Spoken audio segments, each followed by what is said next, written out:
5 of the fantasy football season, and here's a few running backs I would drop this week. The first guy is Tyson Williams of the Baltimore Ravens. So I mentioned him as a drop last week when his workload went down, even though he was active. But in week 4 at the Denver Broncos, he was a healthy scratch. Le'Veon Bell got called up from the practice squad, and now Tyson Williams, he's the odd man out in that backfield over there in Baltimore. They want to go with the veterans. They want to go with guys who've been in the wars and have won divisions throughout their careers here. And Tyson Williams, he was off to a good start the first 2 weeks of the season, but now the last 2 weeks, he's barely touched the ball. And like I mentioned, he was a healthy and active guy yesterday, so he got dropped already in 22% of fantasy leagues, and that number's going to keep dropping. He's still owned in 63%, and I think this Raven offense is going to go with Latavius Murray and Le'Veon Bell.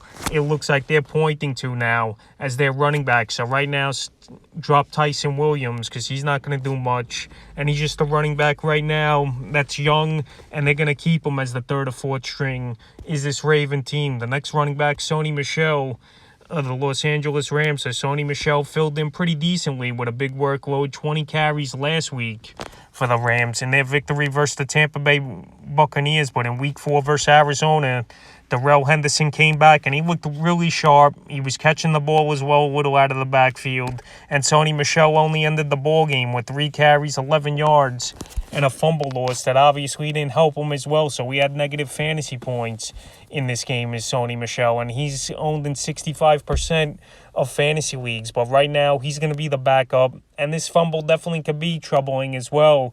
And if he's in ball games where the Rams are in shootouts or traveling like they did in week 4 versus Arizona, he's not a pass catcher. We know that out of the backfield or passing downs back. And right now, for a backup in Los Angeles, I think he's owned in too many leagues. And with Henderson looking 100%, Michel's definitely a drop this week. And the third and final running back, I would look to drop this week's Myles Gaskin of the Miami Dolphins. So Myles Gaskin, he was an early round draft pick in a lot of fantasy leagues. Anywhere going from 3rd to the 5th round, I saw him in most leagues. And right now, he's been pretty mediocre to poor in fantasy football. So the last couple weeks here for Gaskin, week 2 versus Buffalo, only 5 carries, 25 yards, 4 catches, 21 yards. That saved his day a little in PPR leagues. Week 3 at the Raiders, 13 carries, 65 yards, 3 catches, 9 receiving yards.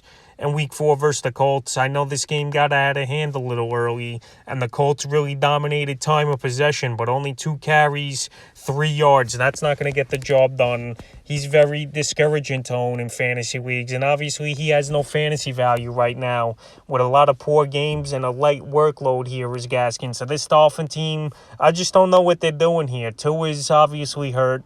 Jacoby Brissett, he looked horrible versus former team in the Colts over there in week 4. Now, week 5, it's another tough matchup for the Dolphins where they're going to probably be trailing early and often at the Tampa Bay Buccaneers. So right here in shallow leagues, you definitely drop Gaskin. If you don't drop him, obviously in 10, 12 team leagues, I get it. But right now, he's a running back not producing.